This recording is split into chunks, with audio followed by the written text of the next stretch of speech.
Bonjour à tous, je vais vous montrer comment faire l'exercice page 159, le TP1, partie A. En effet, cette partie nécessite de l'utilisation d'un logiciel type GeoGebra. Dans un premier temps, vous devez télécharger le logiciel, puis l'ouvrir. Une fois qu'il est ouvert, normalement, un nouveau fichier est créé. Si ce n'est pas le cas, vous allez sur Fichier, Nouveau. Nous pouvons maintenant commencer l'exercice. On vous demande de tracer la parabole d'équation y égale à x2. Dans l'encart de saisie en bas de votre écran, vous tapez y égale x2. Le petit carré se trouve en haut à gauche de votre clavier. Si vous souhaitez utiliser la touche puissance, qui se trouve à droite de la lettre P de votre clavier, j'efface, vous appuyez 2 fois sur la touche puissance. Vous enlevez un des symboles et vous appuyez, vous rentrez la puissance désirée et vous validez avec Entrée. Maintenant, nous souhaitons modifier les paramètres d'affichage de la parabole. Par exemple, je veux qu'elle soit en bleu, donc couleur, je sélectionne la couleur bleue. Je souhaiterais que ce petit f, qui s'appelle l'étiquette de l'objet, disparaisse. Pour cela, je vais dans Basique et je vais décocher Afficher étiquette. Le petit f a disparu. On vous demande de placer le point A de coordonnées 1, 1,5. Nous allons créer le point. Je place mon point le plus précisément possible. Comme vous le constatez, mon placement n'a pas été très précis. Donc soit sur le point, sur le dessin, soit ici, je clique droit et je vais aller dans Propriétés. Je vais venir ici au niveau de définition, modifier la définition, c'est-à-dire je veux que le point A soit de coordonnées 0,1.5 et je valide avec Entrée. Et vous observez que le point A a maintenant les coordonnées correctes. On nous demande maintenant de placer un point M sur la parabole. Je vais dans Point, mais ce coup-ci, Point sur Objet, et je viens cliquer sur la parabole. Le point est nommé B, donc clic droit, on va renommer ce point. Et nous allons l'appeler M. Entrée. On va centrer un petit peu le graphique, comme ceci. Je voudrais que le point A et le point M soient tous les deux en noir et symbolisés par un petit rond. Donc je vais venir, je vais donc déplacer, sélectionner mon point A, CTRL, j'appuie sur la touche CTRL, excusez-moi, sélectionner le point M. Et maintenant, je vois que mes deux points sont sélectionnés simultanément. Toute modification aura effet sur les deux points.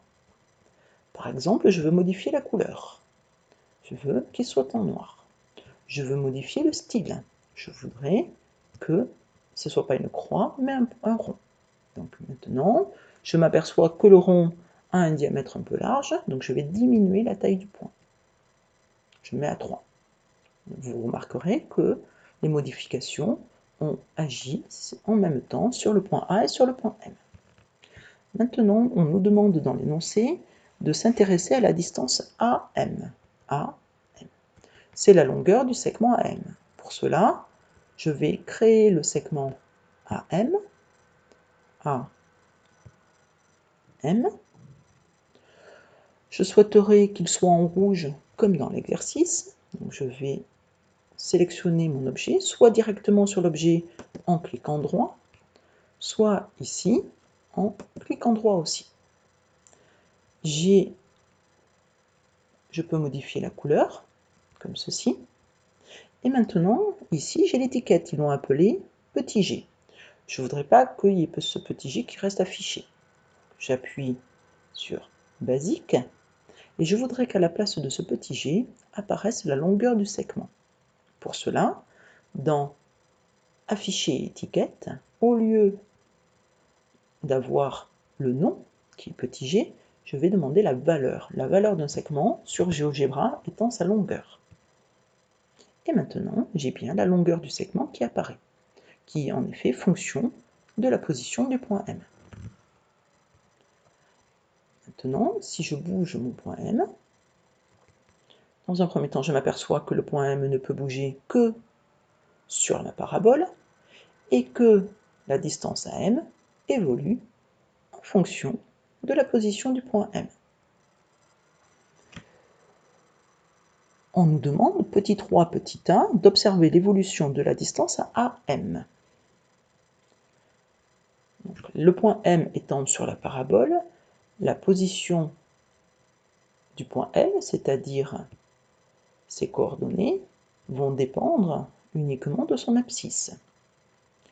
Plus son abscisse est grande, mais grande autant en abscisse positive qu'en abscisse négative, c'est-à-dire la valeur absolue de son abscisse, plus je m'aperçois que la distance AM est grande.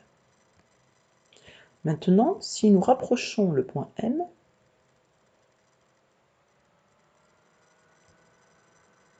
du bas de la parabole, nous allons agrandir le dessin et nous allons donc déplacer le point M. Je m'aperçois que si l'abscisse du point M se rapproche ici de moins 1, on s'aperçoit que la distance AM diminue. Elle diminue jusqu'à ici, au point d'abscisse moins 1, on s'aperçoit qu'elle est à peu près égale à 1,12. Et qu'à partir, si je continue à diminuer l'abscisse, je repasse à 1,13, 1,14, 1,15, etc. Donc là, ma distance AM augmente jusqu'à cette position. Ici, elle atteint un maximum en 1,5. Et ensuite, ma distance se remet à diminuer lorsque le point M a pour une abscisse qui s'approche de 1. Elle diminue, et par symétrie, lorsque le point M a une abscisse de 1, j'ai à nouveau une distance AM qui est environ égale à 1,12. Et si je déplace mon point M et que mon abscisse augmente, je m'aperçois que la distance AM se met à augmenter. Semble-t-il exister une ou des positions du point M pour lesquelles la distance AM est minimale? Oui.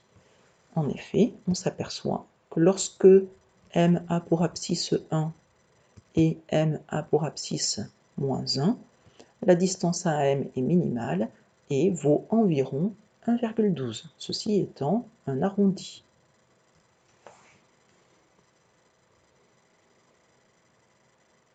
Maintenant, petit 4, petit a, on nous demande de tracer T, la tangente à la parabole, au point d'abscisse M.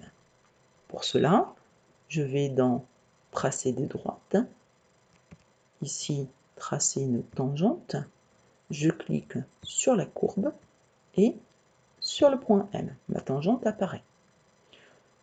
Je vais modifier ces paramètres d'affichage, je clique droit, propriétés, je souhaiterais qu'elle soit par exemple en vert, un joli vert, et je souhaiterais que son étiquette là-haut n'apparaisse pas. Par exemple, je vais dans Basique et je vais enlever l'affichage de l'étiquette. À présent, je peux faire déplacer mon point M et je m'aperçois que la tangente à la courbe bouge en conséquence.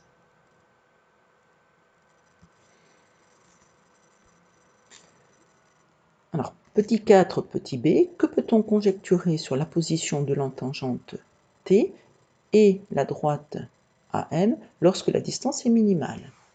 Donc, lorsque la distance est minimale, c'est-à-dire en x est égal à 1, on s'aperçoit que la droite AM et ma tangente sont perpendiculaires. En effet, ici, lorsque je me place en x est égal à moins 1, la droite AM et la tangente sont aussi perpendiculaires.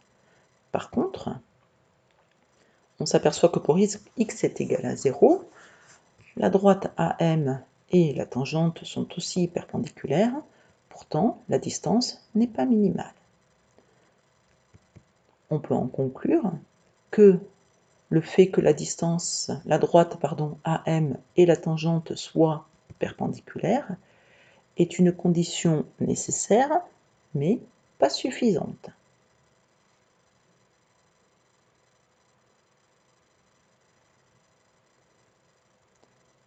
Maintenant, nous allons passer à la partie B de l'exercice.